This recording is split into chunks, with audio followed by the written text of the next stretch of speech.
जैसी मैं ट्रेन में घुसने की कोशिश की, एक व्यक्ति ने मेरी कमर पे हाथ रख करके छेड़ दिया मुझे। उसने पूछा क्यों मारा, तो मेरा एक ही सवाल था, मुझे लगता हमेशा कि कुछ गलत है जो ठीक होना चाहिए। 16 दिसंबर 2012 एक बेटी के साथ हमारे देश की राजधानी दिल्ली में जिस तरीके से एक घटना को अंजाम दिया गया, उसने मुझे बहुत प्रभावित किया। ये लड़ाई सिर्फ निर्भया के जस्टिस की नहीं थी, ये देश की 49% आबादी की। इतना आसान नहीं था देश में पहली बार 4 लोगों को फांसी की सजा दिलानी थी। साल 2012 वैसे तो कई घटनाओं के लिए जाना जाता है, लेकिन देश भारत की राजधानी दिल्ली में एक और घटना घटी जिसने देश ही नहीं पूरे विदेश को झकझोर के रख दिया। वो दिन था 16 दिसंबर 2012। उस घटना ने सदियों से सोए हुए भारत के सिस्टम को झकझोर करके रख दिया। 2012 में जब निर्भया के साथ ये अपराध हुआ तो मैंने भी ये डिसाइड किया कि चूंकि मैं पेशे से वकील हूँ तो इस बेटी को जस्टिस में दिलाऊं, ये मेरी जिम्मेदारी थी।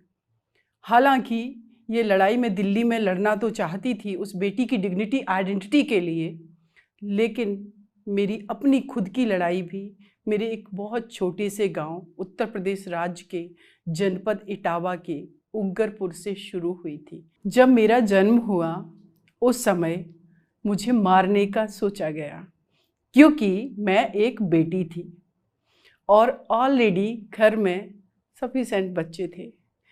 लेकिन शायद उस दिन मुझे मार दिया गया होता और ये जीवन दान मेरी बुआ और मेरे पापा के कारण नहीं मिला होता तो शायद मैं और बेटियों के लिए फाइट नहीं कर पाती। मैं जिस गांव से बिलोंग करती हूँ, जहाँ से आती हूँ, वहाँ पर बेटियों को पढ़ने की परमिशन नहीं थी, क्योंकि उस गांव में और उस पूरे एरिया में जो माहौल था वो इस तरीके का था कि अगर कोई व्यक्ति अपनी बेटी को बाहर पढ़ने भेजेगा तो पता नहीं उसके साथ क्या अपराध होगा। लेकिन मेरे पिताजी जो कि गांव के मुखिया थे, वो मुझे पढ़ाना चाहते थे, लेकिन बेटी की सुरक्षा को लेकर के डर था। फिर भी उन्होंने मुझे बाहर पढ़ने के लिए भेजा। 8th क्लास तक मैं अपने गांव के पास वाले स्कूल में पढ़ी।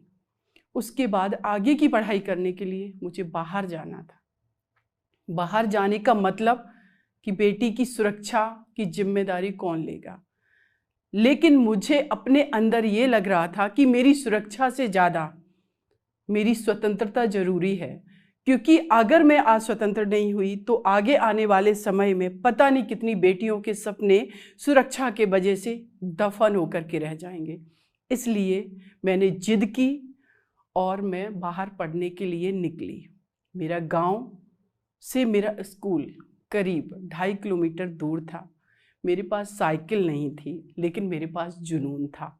मैं आगे बढ़ी, निकली, पैदल निकल जाती थी 6 बजे घर से बिना नाश्ता किए, क्योंकि परिवार का माहौल भी गांव का ऐसा था कि मैं मेरे गांव की पहली बेटी थी जो 8th क्लास के बाद 9th में एडमिशन लेने जा रही थी।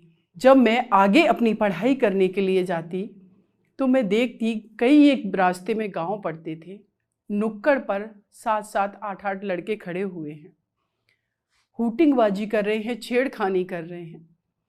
और मैं घर के अंदर जब हूँ, किताबें पढ़ रही हूँ, लोगों की ऑटोबायोग्राफी पढ़ रही हूँ, इंदिरा जी को पढ़ रही हूँ, झांसी की रानी लक्ष्मीबाई को पढ़ रही हूँ, अंबेडकर जी को पढ़ रही हूँ, सावित्रीबाई फुले जी को पढ़ रही हूँ, और जब घर के बाहर निकलते हैं तो ये लड़के मुझे छेड़ रहे। मुझे लगता था कि मैं सपना इन लोगों के कगार में अपने आप को कतार में खड़ा रखने का सोच रही हूँ और ये मुझे रोक रहे हैं। एक दिन आया बहुत गुस्सा और शुरू हो गई कि आज मैं तुम्हें सबक सिखाऊंगी। मैंने बहुत पीटा एक लड़के को। लोग वहाँ एकत्रित हो गए, उन्होंने उस लड़के को बचाने की, छुड़ाने की कोशिश की। मैंने कहा अगर दोबारा तुमने छेड़ा तो मैं तुम्हें छोड़ूंगी नहीं, 1000 बार मारूंगी। और एक बार नहीं, मैंने सच में कम से कम अपने जीवन में 20-25 लड़कों को अभी तक पीटा होगा। पहली बार मुझे घर से सेकंड हैंड साइकिल दी गई। वो साइकिल जिसकी चैन जो होती है वो कई बार रास्ते में उतरती थी, उसको चढ़ाते हुए संभालते हुए स्कूल पहुंचती थी। वहाँ पर जब और लड़कियों को देखती थी, अच्छे घरों से आती थी, फैसिलिटी थी, लेकिन मेरे पास अगर कुछ अच्छा था तो मेरा विचार था, मेरे पिता के द्वारा दी गई शिक्षा थी, उसी को आगे हमने कंटिन्यू किया। 12th तो पास कर लिया। पिताजी की तबीयत खराब रहने लगी। समस्या ये थी कि पढ़ाई के लिए पैसे कहाँ से आए। लेकिन ये लड़की बहुत जिद्दी थी। ये मर तो सकती थी, अपने को असुरक्षित कर सकती थी, लेकिन अपनी पढ़ाई नहीं छोड़ सकती थी। मेरी बुआ जी ने मेरे लिए सिल्वर के पायल बनवाए थे और सोने की बालियां।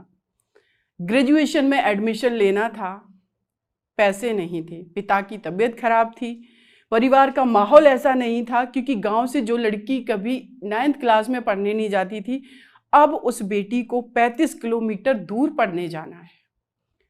मैंने लेकिन ठान रखी थी, क्योंकि मैं सपने देखती थी अपने छोटे से घर में कमरों में कैद होकर के, कि मुझे देश के लिए कुछ करना है, अपने लिए कुछ करना है, समाज के लिए कुछ करना है। अगर मेरी पढ़ाई रुक जाती तो शायद सीमा वहीं ख़त्म हो जाती थी। तो मैंने अपने सपनों को पूरा करने के लिए बेच दी अपनी सिल्वर की पायल, बेच दी अपनी बालियाँ, क्योंकि एक महिला की आइडेंटिटी मुझे लगता है इन जेवर से ज़्यादा उसकी जागरूकता, उसकी शिक्षा से जुड़ी हुई है, उसकी आइडेंटिटी उसके काम से जुड़ी हुई है। इस चीज़ को मैंने सोचा। ग्रेजुएशन में एडमिशन लिया। उस सेकंड हैंड साइकिल से मैं 2.5 किलोमीटर जाती, सुबह कभी कभी 5:30 बजे निकलती। पढ़ाई का जुनून था। उसके बाद एक बस बदलती, वो बस मुझे 1.5-2 किलोमीटर तक ले जाती। उसके बाद एक दूसरी बस बदलती, जो बस मुझे करीब 25 किलोमीटर ले जाती थी स्कूल। कभी कभी मेरी लाइफ में ऐसा होता था कि पूरा दिन हो जाता था, मैं एक खाने का निवाला भी नहीं खाती थी। लेकिन जब किसी थीसिस को पढ़ती थी, विचारों को पढ़ती थी, प्लेटो को पढ़ती थी, अरस्तू को पढ़ती थी, तो मुझे लगता था ये विचारकों को अगर आज हम पढ़ रहे हैं तो क्या हम इन्हीं को पढ़ते रह जाएंगे? क्या कभी सीमा को नहीं पढ़ा जाएगा? ये विचार, ये जुनून मुझे आगे बढ़ने के लिए निरंतर प्रमोट करते थे, प्रोत्साहित करते थे, और मैंने वही किया। 2002 मेरे पिताजी की डेथ हो गई। एक जो मानसिक और भावनात्मक सपोर्ट था मुझसे छिन चुका था, लेकिन उनका जो कार्यशैली थी उसने मुझे प्रभावित किया था। मैंने जब बड़ी हुई अपने गांव में, करीब 5-6 साल की थी, उस टाइम में मैंने अपने गांव में वो लाइट देखी, वो नालियों का जो प्रॉपर जो सप्लाई था वाटर का वो देखा, मैंने प्रॉपर पानी की व्यवस्था देखी। ये सब कुछ मेरे फादर ने कराया था। वो एक बहुत अच्छे सोशल पर्सन थे। उनसे मैं इंस्पायर होकर के अपने देश के लिए कुछ करना चाहती थी, और उसी इंस्पिरेशन ने मुझे आगे बढ़ने से कभी भी रोका नहीं, मैं पीछे नहीं हटी। पापा की डेथ के बाद वो नहीं थे मेरे साथ, लेकिन उनकी कार्यशैली, उनके विचार थे। जिस लड़की को 9th के बाद परमिशन नहीं थी, अब वो लड़की वकालत करना चाहती थी। उस एरिया में, मेरे घर में, मेरे परिवार में, मैंने समाज में देखा, इवन कि मेरी मदर, जो कि बहुत प्यारी लेडी है, मुझसे कहती थी बहुत बोलती हो। भैया गुस्से में कहते थे बहस कम किया करो, लेकिन क्या वकालत करोगी? सच में मैंने वकालत कर ली और डिसाइड किया उस दिन कि मैं इस देश के लिए, इस अपने पैसे से, वकालत के पैसे से बहुत कुछ अच्छा करूंगी। चुपके से, पापा नहीं थे मेरे, चुपके से अपनी दोस्त के घर गई, उससे पैसे मांगे एडमिशन LLB में लेने के लिए। और जब मेरा एंट्रेंस हुआ, उससे पहले मेरे पास बुक्स नहीं थी, लेकिन मुझे आदत थी हर चीज़ को खोजने की, कि अगर हम ये काम करना चाहते हैं तो कोई ना कोई रास्ता ज़रूर होगा। इटावा ज़िले के जितने भी बुक सेंटर थे, उस कंपटीशन की तैयारी करने वाली, मैंने बुक्स को खोजा और उनको हासिल किया। लाइट चली जाती थी, जो कैरोसिन की डिब्बी होती है, गांव में डिब्बी बोलते हैं उसको, उसकी छोटी सी लाइट में अपनी पढ़ाई मैंने की पूरी।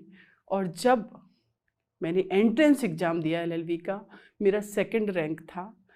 और उस दिन मुझे लगा कि निश्चित रूप से मैं अब वो चीज़ हासिल करूँगी जो मैं करना चाहती, क्योंकि मैं गांधी जी से, क्योंकि मैं मोतीलाल नेहरू शास्त्री जी से, नेहरू जी से, जितने भी अच्छे लीडर हुए जिन्होंने LLB किया था, उनसे बहुत इंस्पायर थी। मैंने जब LLB में एडमिशन लेने जा रही थी, वो पहला दिन था मेरी ज़िंदगी का, जब मैं पहली बार ट्रेन में बैठने जा रही थी और कानपुर विश्वविद्यालय में LLB की डिग्री के लिए एक्साइटेड थी हासिल करने के लिए। मेरे साथ मेरी दीदी का बेटा जो कि 8th क्लास में पढ़ता, वो बच्चा था। मदर ने स्पेसिफिकल तरीके से मुझे बोला था, बिटिया बहुत जिद्दी हो, किसी को पीटना नहीं। लेकिन जैसे ही मैं ट्रेन में घुसने की कोशिश की, एक व्यक्ति ने मेरी कमर पे हाथ रख करके छेड़ दिया मुझे। जो लड़की जिसको उसी ट्रेन में सफ़र करना है और उसको छेड़ा, पलट करके देखा, चश्मा उतारा, बाल नोचे और फेंक दिया चश्मा उसका। जो लड़की जा करके वकालत करके देश के लोगों के न्याय के लिए लड़ने वाली थी, वो कैसे अन्याय बर्दाश्त करेगी? तो रिएक्शन स्वाभाविक था। और मैं ये मैसेज भी देना चाहती हूँ देश की बेटियों के लिए, सबसे पहले किसी के भी खिलाफ अगर कोई गलत है, आप रिएक्ट करना सीखिए। कानून बाद में आता है, आपका रिएक्शन पहले आता है। और वही मैंने किया। अंदर से थोड़ी सी डरी थी, क्योंकि मदर ने कहा था, बिटिया इटावा तक तो ठीक था, अब तो तुम कानपुर जा रही हो, बाहर जा रही हो, घर से कोई नहीं गया इतनी दूर पढ़ने। उसके बाद उसी ट्रेन में मैं बैठी, वो व्यक्ति भी बैठा। उसने पूछा क्यों मारा, तो मेरा एक ही सवाल था, जितने लोग हमारे सराउंडिंग हैं मैंने उनको क्यों नहीं मारा, सिर्फ तुमको क्यों मारा? उसको आंसर मिल चुका था। और ये बेटी सीमा LLB में एडमिशन ले चुकी थी। फिर उस कॉलेज में भी मेरी फाइट शुरू हुई। मैं देखती थी वहाँ पर भी, लॉ कॉलेज में जहाँ स्टडी करने जा रही, लेकिन लड़कियों के साथ वहाँ पर भी डिस्क्रिमिनेशन हो रहा है। उस कॉलेज में भी मेरी लड़कों से लड़ाई हुई, लेकिन मैं आगे बढ़ती रही। 2006 में मैं एक रजिस्टर्ड एडवोकेट बनी। आज मुझे वकालत करते हुए करीब 14 साल हो चुका है।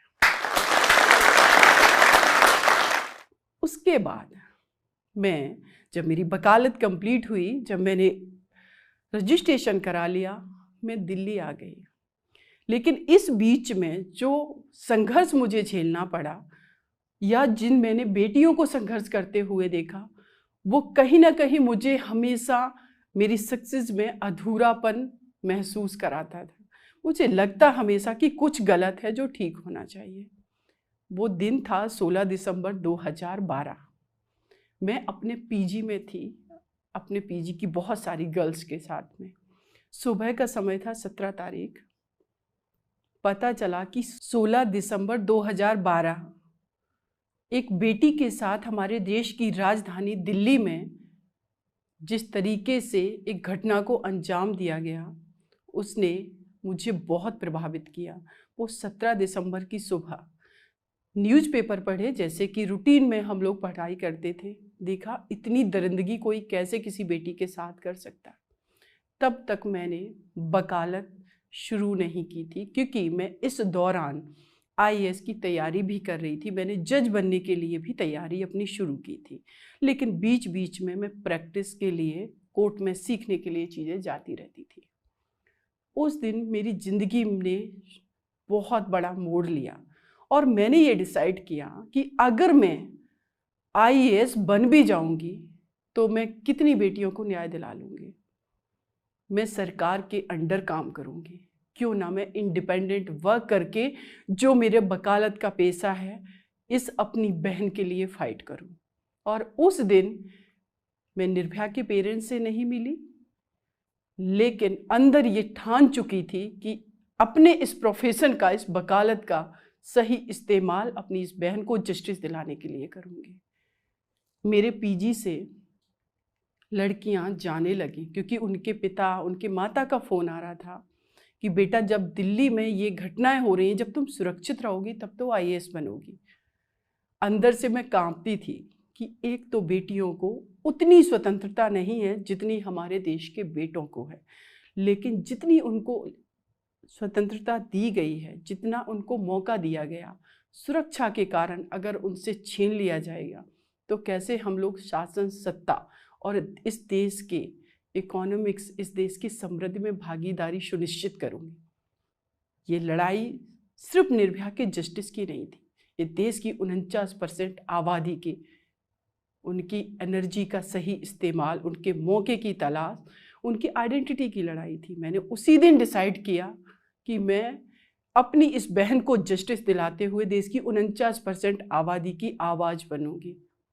मुझे नहीं पता था मैं कैसे ये केस फाइट करूंगी, लेकिन अंदर से प्रतिज्ञा कर रखी थी। राजपथ पर बहुत सारे प्रोटेस्ट हुए, पार्लियामेंट पर, इंडिया गेट के पास मैं बढ़ चढ़ कर के हिस्सा लेती रही। पिटाई भी वहाँ पर हुई हमारी, पोल पर चढ़ कर के मैंने प्रोटेस्ट किया। उसके बाद जब निर्भया के पेरेंट्स से मैं पहले दिन मिलने गई उनके घर पर, मैंने उनसे एक ही रिक्वेस्ट की, मुझे एक बार अपनी बिटिया निर्भया का फ़ोटो दिखा दें। मैं निर्भया के कमरे में उस दिन एंटर जब की, मैंने देखा, करीब 10 मिनट तक उनको देखती रही कि तुम्हारा गुनाह क्या था। और वो उस दिन मैं उनसे प्रतिज्ञा करके आई कि निर्भया मैं तुम्हें जस्टिस दिलाऊंगी। ये लड़ाई आसान नहीं थी। जैसे कि हम सभी लोग जानते हैं 10, 15, 20 साल तक केस चलते हैं, पेंडिंग रहते हैं। मैं फाइट करती रही। इतना आसान नहीं था। देश में पहली बार 4 लोगों को फांसी की सजा दिलानी थी, जो कि लोगों के लिए ये नामुमकिन था।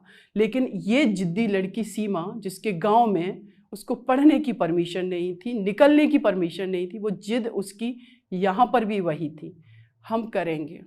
और हमने करके दिखाया। 20 मार्च 2020 को वो दिन था जिस दिन उन 4 लोगों को हमारे देश के अंदर पहली बार फांसी दी गई। आज भी मैं ये बात कहती हूँ कि ये निर्भया का जस्टिस नहीं था, ये निर्भया को न्याय नहीं मिला। ये उन अपराधियों की सजा थी जिन्होंने ये दरिंदगी निर्भया के साथ की। निर्भया के साथ तो जस्टिस तब होता जब वो आज हमारे बीच होती। और भी हमारे देश में निरंतर इस तरीके से बेटियों के साथ अपराध हो रहा है। लोगों का कहना है FIR हो जानी चाहिए, अपराधियों को अरेस्ट कर लेना चाहिए, उनको सजा दिलानी चाहिए। ये बाद का प्रोसेस है। हमें काम करना चाहिए पहले अपने देश की बेटियां कैसे सुरक्षित हों। इस पर मैं अब काम करना मैंने शुरू किया। निर्भया केस मेरी जिंदगी का पहला केस था, लेकिन ये आखिरी नहीं था। लेकिन मैं इस तरीके के केस को आखिरी बनाना चाहती हूँ, क्योंकि मैं चाहती हूँ चाहे वो बेटी आपके घर की हो, हमारे घर की हो, किसी की भी बेटी हो, उसके साथ ये दरिंदगी नहीं होनी चाहिए।